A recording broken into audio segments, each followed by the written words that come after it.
Hi, I'm Chef Gail Sokol and welcome to my kitchen. Today we're making a red velvet cake, and as you can see, I am dressed for the occasion. And red velvet cake goes way, way, way back to the 1800s, and it's velvety in texture. It's not truly a chocolate cake, as many of you know, and maybe some of you have never tried one. It's got a little bit of chocolate in it in the form of cocoa. And there's a lot of baking science in this cake. It's a lot of fun. And traditionally, it's frosted with a white frosting that we'll talk about later. And before we get started, I'd like you to click that notification button because I want you to become a subscriber, because I don't want you to miss any of my tips or videos because they're pretty awesome. And I love having you with me in my kitchen. It's like having a friend with me. It's a lot of fun. So let's get started. The red velvet cake is basically a creaming method cake, and you've seen me make creaming method cakes before. So I have my butter and sugar in my electric mixer. I'm going to whisk together and do a little bit of mise en place, getting a few things ready before we get started. And typically the red velvet cake has a little bit of cocoa powder in it, and it's got some red food coloring in it. Some people like to leave it out. If you want to leave it out, you can, because there's a chemical reaction that happens with the cocoa powder and a few of the other ingredients. So it's sort of intriguing, and I love kitchen science. So let's first get started by preheating our oven to 350 degrees Fahrenheit. Always do that first. And then I have sprayed my 2 round 9-inch cake pans with nonstick cooking spray. And then I put cake circles with parchment paper that I cut out, put them in there, sprayed them again, and then put a little bit of all-purpose flour in, knocked it around till it went up the bottom and the sides, and then dumped it out in the sink. Now we're ready to put our batter in when it's done. All right, now I want to get my dry ingredients ready. And since I hate to sieve, or sift, I should say, I always whisk them. So here we're using cake flour because red velvet cake is all about the velvety texture. Very light and very, very rich in flavor. So I am whisking 2 1/4 cups of cake flour. It has less protein in it, so it's not going to form as much gluten when we add our wet ingredients, and it has more starch in it, so it's lighter, and it's all about the texture, darling, okay, really. And then I'm going to add some other dry ingredients. So here I have a teaspoon of baking powder, a teaspoon of baking soda. Remember that ingredient. Baking soda is the key to the science here. And a 1/2 teaspoon of salt. Putting them in. So baking soda, maybe many of you, it's an old-fashioned remedy for a stomach ache if you have too much acid in your stomach. Baking soda reacts with acid, and it neutralizes it and forms carbon dioxide gas bubbles, which not only leaven our cake, but it has a very cool reaction with our next ingredient, our star of the show, cocoa.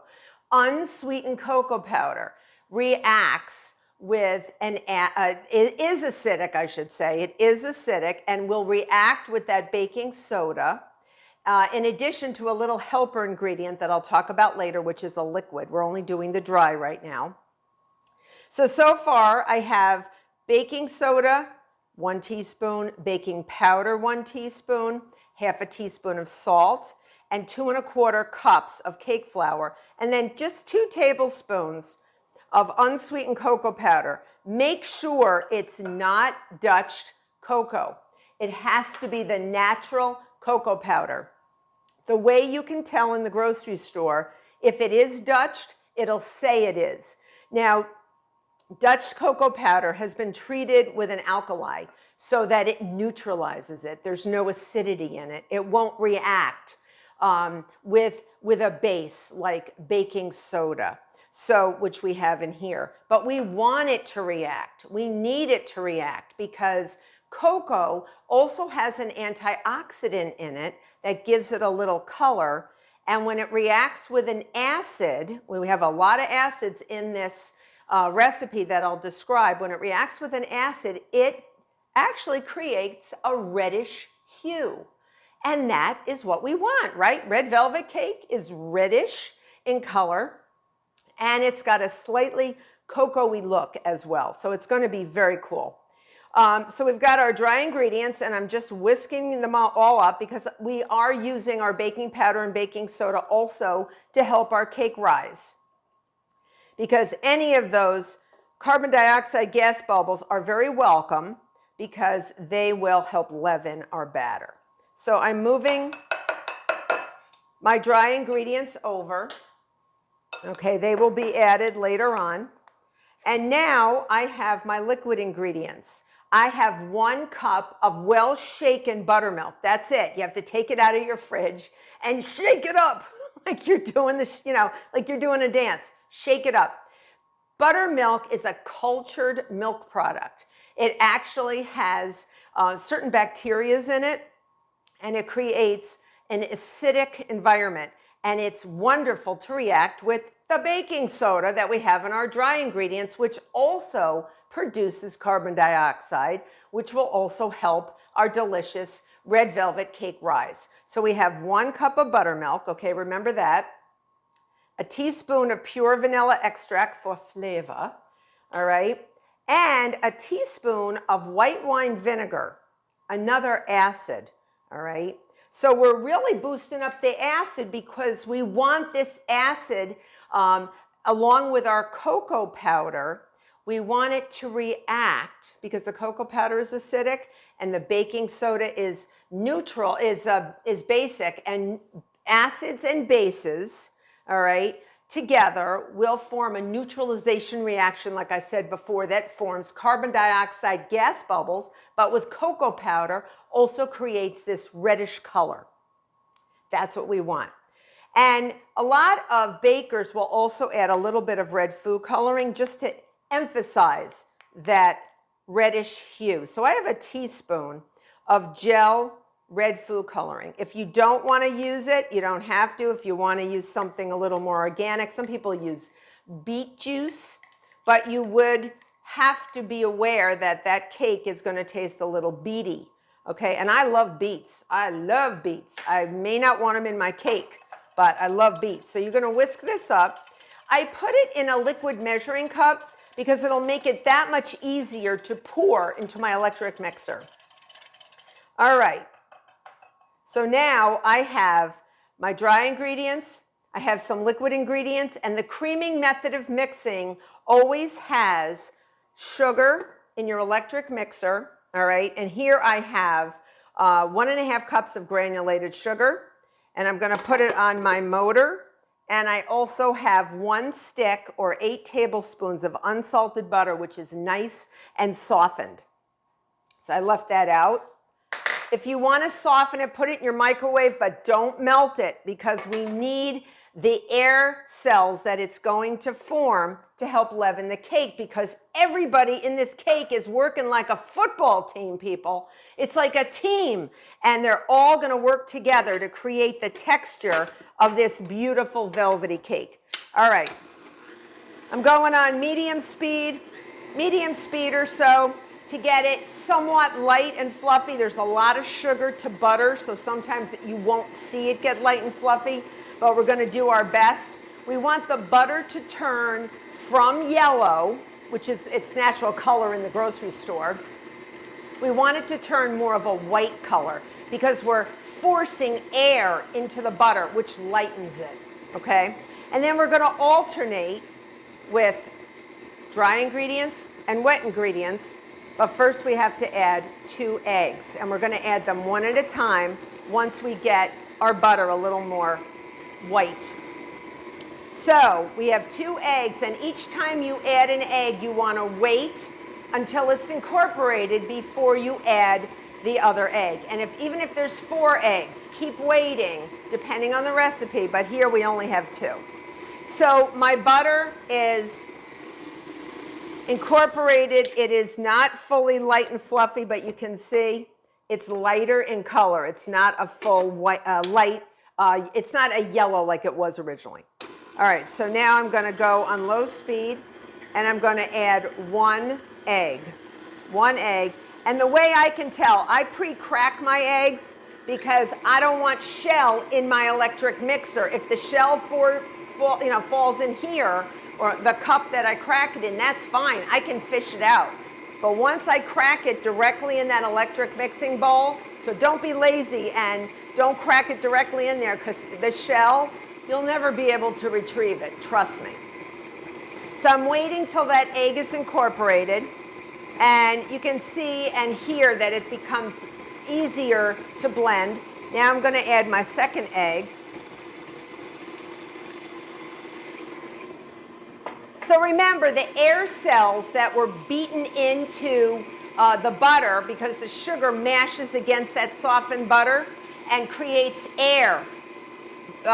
Fat like butter that is solid will accept air, and the air cells are going to work together, like I said, like a team player with our chemical leaveners, our baking powder and baking soda, again, to leaven our cake.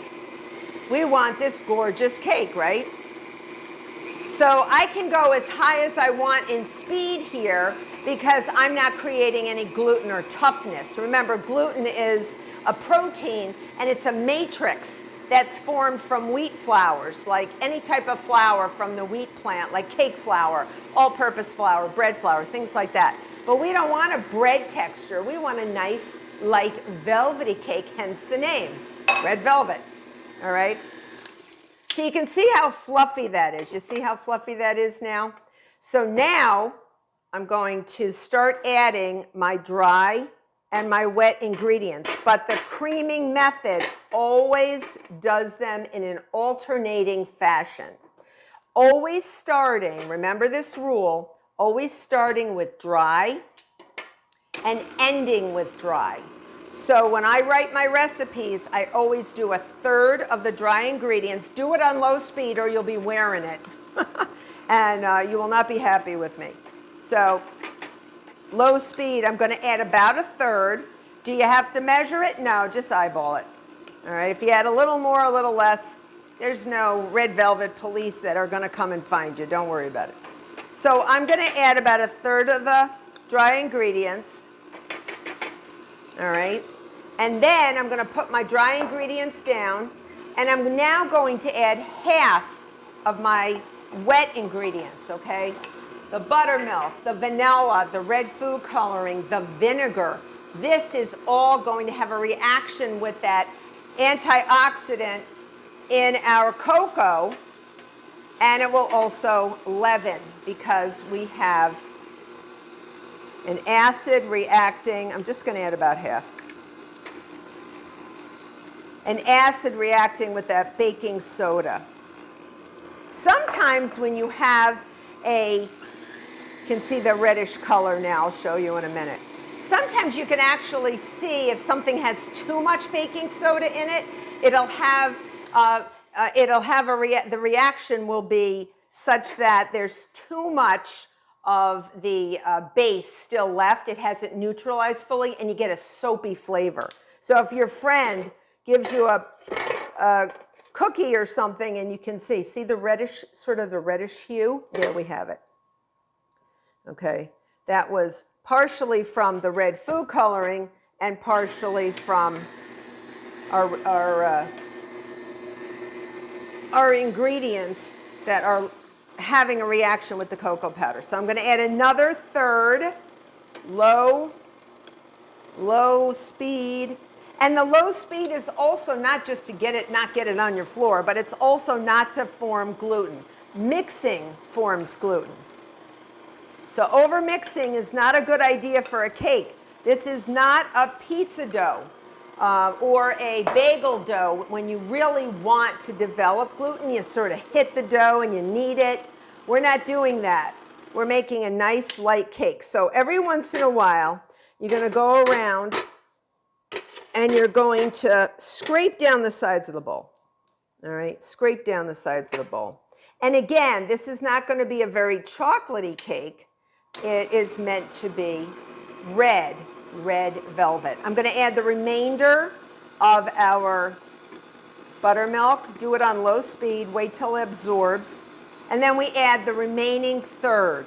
I think I got a little flour happy and added probably a little more than a third the last time, but that's okay. It smells so good because the cocoa powder is reacting with all the acids that are happening here, and just, I don't know, it smells luscious.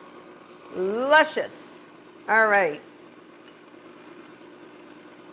So now we add the remainder of our dry ingredients, and we do not dawdle, we do not overmix. We just get them in the bowl. All right. Get the remaining in there. Use our rubber spatula to get them in. I always go like one big at high speed and then turn it off. All right, now, sometimes, and it's more than sometimes, there will be some flour on the bottom because electric mixers are built like that because of the motor, the way the bowl fits. You can see it's a pinkish hue, right? Not only from the food coloring, but also if you didn't use the food coloring, you'd see that as well.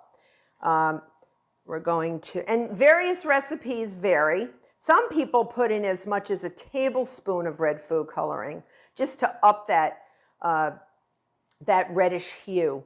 And even if you've made a chocolate cake without putting food coloring in and you've used cocoa powder, you will see that reddish hue, even if it's not labeled as a red velvet cake. I've seen that as well. All right, but this is sort of emphasized. So I'm going to go around very gingerly just to get the extra flour, see it, that the mixer might have missed. I'm going to go around and just go underneath because there's always that little blip that sticks up in the mixer, and make sure all my ingredients are mixed in. All right. All right. So now I'm going to put this in my prepared pans. And I just want to make sure, this is under 30 minutes when you bake them. It's about 27 minutes, give or take, depending on your oven. But what I do is I eyeball this. So I put one rubber spatula worth in here. Some people will weigh it. If you want to weigh it, you can. I'm just going to eyeball it. If I was making like several layers, I would. I'd measure it and put so many ounces in each one. But just eyeball it. It's a beautiful, thick, emulsified batter. And it's lovely. And it's got that beautiful reddish hue, and it's going to have that beautiful velvety texture. It's a pretty quick cake to make. Doesn't take that long. You can even make the cake and freeze it and then frost it another time. I've done that many times. Always bake the cake first. All right, so now the best way to get it spread is an offset spatula, a little baby one. Just move it around and pretend that the spatula is like the hand of a clock. And you're going clockwise. So I'm just going to go against the edge of the pan because my offset spatula is round. And I'm just going to drag, I got a little bit on the sides. I'm just going to drag it and drag it around, and that will smooth it out. You won't have any lumps or bumps or humps. Sometimes cakes come out and they look like, they look like a camel. That's ridiculous. There's no reason for that. If you do this and you put your cake in and you flatten it like that, it should never come out like a camel with a hump in the middle. I worked in a restaurant where the cakes, and it wasn't my recipe, it was the chef's recipe, and I had to make this cake. And it came out with this big hump, and I used to level it with a knife, and I ate the humps. They were delicious, but I used to eat the humps. That was my lunch. Whenever I worked, I used to say, all right, I'm going to eat a couple of chocolate humps. But cake should not be that humpy. All right, I'm going to go around. You're going to bake this at 350 degrees Fahrenheit. You're going to make sure that your cake pans do not touch. We want to make sure that the heat gets into every area, and it's going to bake for approximately 27 minutes or until a small sharp knife pushed into the, gently put into the center comes out clean, or when you touch it, it springs back. I'll see you back. So my beautiful red velvet cakes came out beautiful. I took them out of the oven after 27 minutes at 350 degrees Fahrenheit, and they were perfect. I let them cool till they were barely warm, and I like to flip them out on foil-lined cardboard cake circles, and these are 10-inch to fit 9-inch. And this is the way I would freeze them if I was going to, or save them to be frosted. And what's nice is they're easy to transfer. So you can either transfer this or leave this one on here, but I'm going to put it on a serving platter. So you're just going to flip it over, all right, and gradually let this come off. And if a little bit gets stuck on there, you are lucky because you get to try some, all right. So I'm going to put a little bit of a blob on here I'm using ermine frosting that I had made in a previous video. This is the vintage sort of a boiled milk frosting, or this beautiful buttery light frosting that is supposed to mimic how the little weasel-like animal known as an ermine, how it feels. It's soft and fluffy, and it's very vintage. It's from the 1800s, this icing.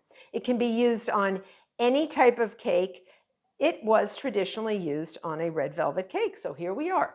Now, some people like a buttercream frosting. You can always use the buttercream, not the buttercream, the cream cheese frosting if you would like.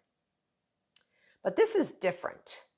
This is different. I like this. So I'm just going to put a nice layer on here. All right, move that around. I might even add a little bit more over here. And then I'm going to flip my second layer. And I always have my offset spatula to spread. All right, just gently. And just wait. I think I was too excited, so I peeled my foil off. Sometimes a little bit of cake will come off. That no worries. I'll show you what I like to do. Let me show you. I'm going to take a knife. I'm going to take a spoon and show you something. This is what Chef Gail does when you're not here. I will show you. My cake stuck a little bit to the foil, but that's fine. It's all going to be covered. All going to be covered. What happened was I put it in a cool environment and then it peeled up. That's okay. So this is what I do. This is what Chef Gail does. I take a little bit of frosting, okay? See, this is what I do when I'm done frosting a cake. I go like this. Oh my gosh, it's so good. That's what I like to do. And then you get to taste the cake in a modest amount before you whack it up, right?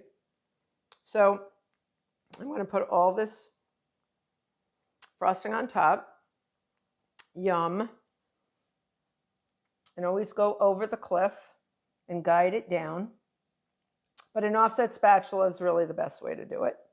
And then I actually made some red out of confectionery coating. I got some red confectionery coating, which is chocolate. It's really flavored fake chocolate that has a little bit of cocoa butter in it and some colorings. And then what I'm going to do is decorate the top with it. So we'll do this. And I love the contrast of the reddish black with the beautiful white ermine frosting.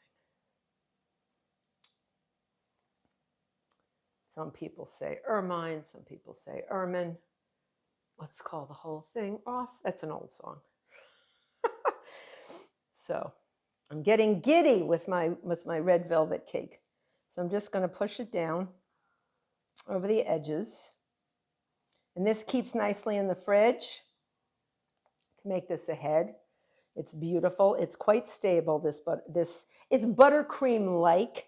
If, like I said, if you in the other video, if you watch it, if you added this boiled milk icing, if you added egg yolks, because you make a custard first. If you watch the video, you'll see it's actually a German buttercream if you add egg yolks, but we're not adding that. It's very simple, very light, very 1800s, very vintage.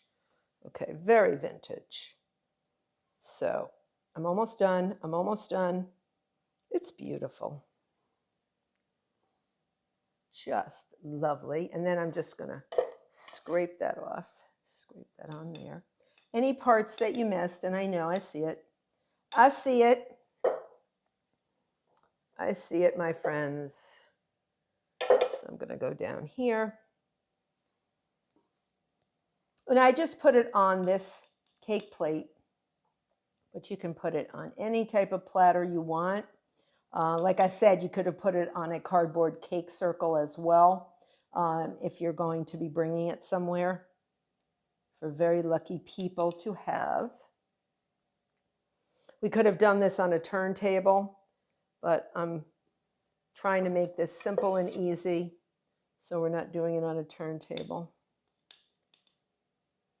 I'm old-fashioned gal right now. I'm just going to push this. Remember, this is a red velvet cake, so you don't want to see red velvet cake through the frosting. Okay, so here we go. Lovely.